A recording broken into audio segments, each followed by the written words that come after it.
The birth of ancient Egypt and the Nile civilization. Between 6000 to 5000 BCE, Neolithic villages began to be established in Egypt. Grain cultivation was observed in places such as Fayum and Merimda. The Egyptians planted wheat and barley using the fertile soil formed by the Nile's annual floods. The Nile Valley became the center of civilization due to its fertile lands and its role as the main transportation route.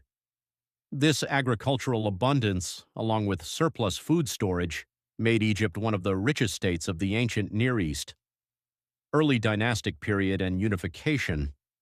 At the end of the 4th millennium BCE, Upper and Lower Egypt were united by several clans.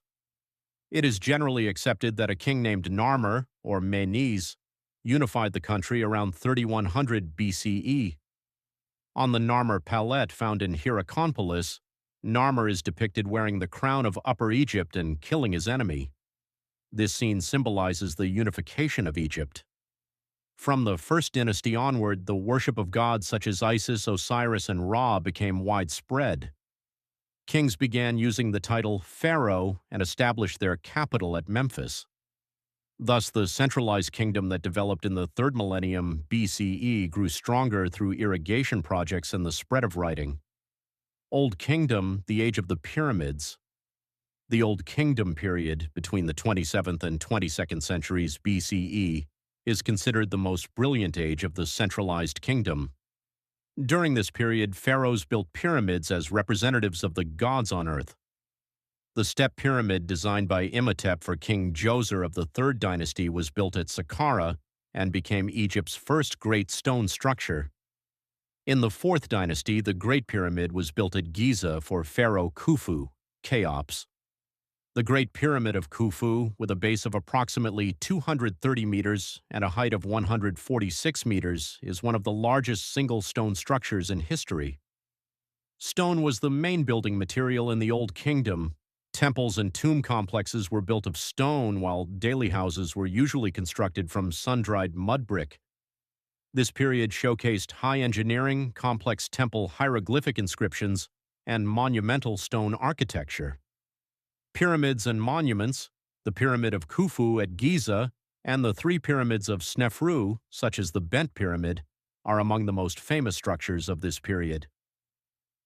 Architectural innovations. Structures that were previously built with mud brick were constructed entirely of stone for the first time with Djoser's Pyramid at Saqqara. The pyramids became symbols of imperial power and the divine authority of the pharaoh. Middle and New Kingdom, the Golden Age of Egypt. After the collapse of the Old Kingdom, Egypt was reunified during the Middle Kingdom, 21st to 18th centuries BCE, and experienced a period of prosperity.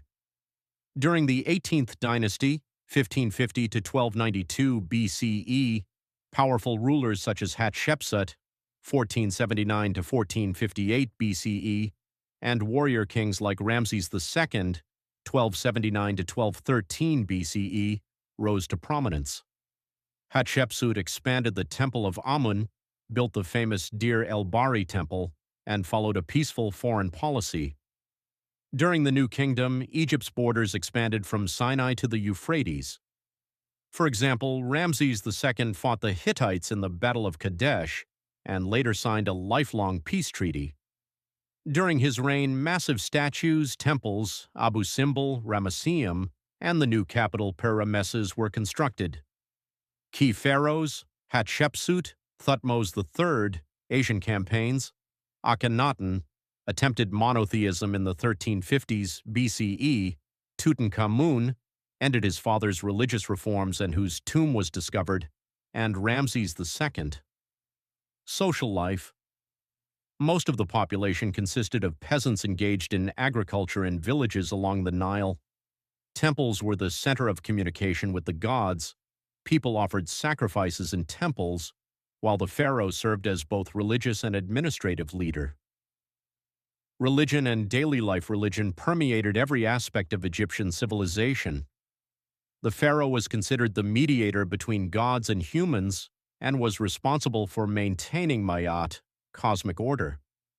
The construction of temples, feeding temple economies, and erecting statues were all religiously motivated acts.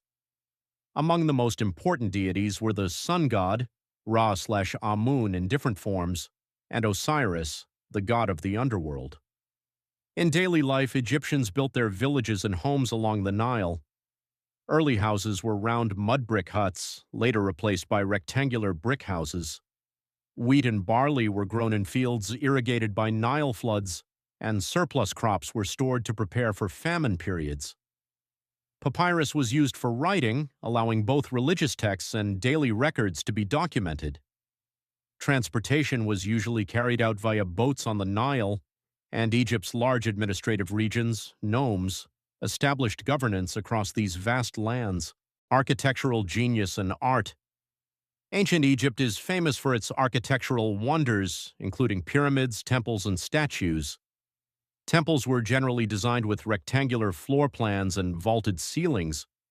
For example, the famous hypostyle hall of Karnak Temple and Luxor Temple were built during the New Kingdom period. In tomb architecture, pyramids and hieroglyph-decorated burial chambers were prominent. The Great Pyramid of Khufu is the largest structure of its kind ever built.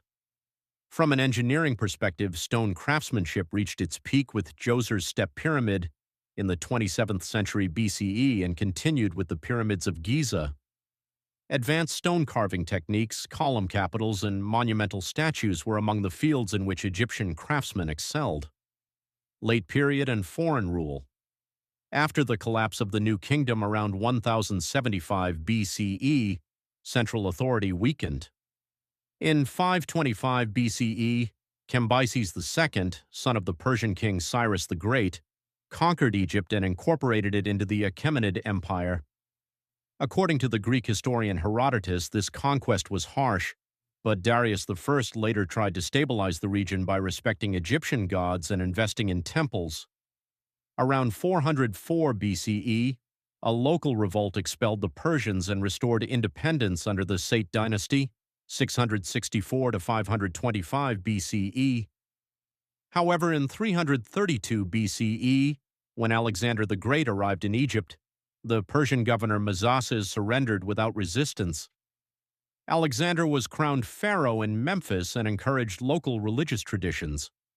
He founded the city of Alexandria on the western branch of the Nile, which became a new cultural center.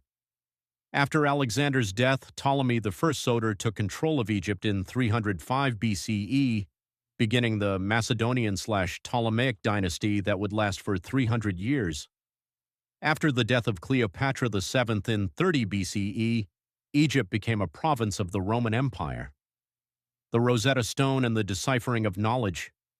The languages of ancient Egypt were only deciphered thousands of years later, after the discovery of the Rosetta Stone in the 18th century. Thanks to the hieroglyphic, Demotic, and Greek texts on the stone, Jean-François Champollion succeeded in deciphering hieroglyphs in 1822. Using the Rosetta Stone, Egyptology was born, and archaeologists were able to read temple walls and tomb inscriptions, learning firsthand about the daily life, religious beliefs, and history of the ancient civilization. Thus, the written records of this ancient civilization were read and interpreted, and the history of ancient Egypt was reconstructed in detail. Egypt's legacy and its influence on the modern world. Ancient Egypt still holds a special place in world culture today. Artifacts such as the Mask of Tutankhamun and statues of Ramses attract millions of visitors in museums around the world. The 1967 Tutankhamun and His Time exhibition at the Louvre Museum in Paris attracted 1.24 million visitors, and a new exhibition in 2019 surpassed this record. Every year, approximately 15 million tourists visit Egypt to see its pyramids, temples, and museums. This interest continues to support both archaeological research and popular culture. Ancient Egypt is frequently featured in Hollywood films, novels, and works of art. Ongoing excavations continue to reveal new information and uncover the secrets of this civilization. Conclusion. In summary, the Egyptian civilization began with Neolithic villages in the 4th millennium BCE and reached its peak during the Old, Middle, and New Kingdom periods thanks to the fertility of the Nile. Through strong state organization, warfare, and trade networks, the pharaohs built empires and constructed magnificent monuments, pyramids, and temples. Religion and daily life were intertwined, and pharaohs were considered representatives of the gods on earth. In the mid-first millennium BCE, Egypt came under Persian and Macedonian rule and was influenced by Greek culture through the Ptolemies. Modern scientific studies that began with the deciphering of the Rosetta Stone made the written records of this ancient civilization accessible. As a result, ancient Egypt continues its legacy today not only through its pyramids but also through its rich knowledge and culture, standing as a complete historical narrative of a civilization's golden age and transformation.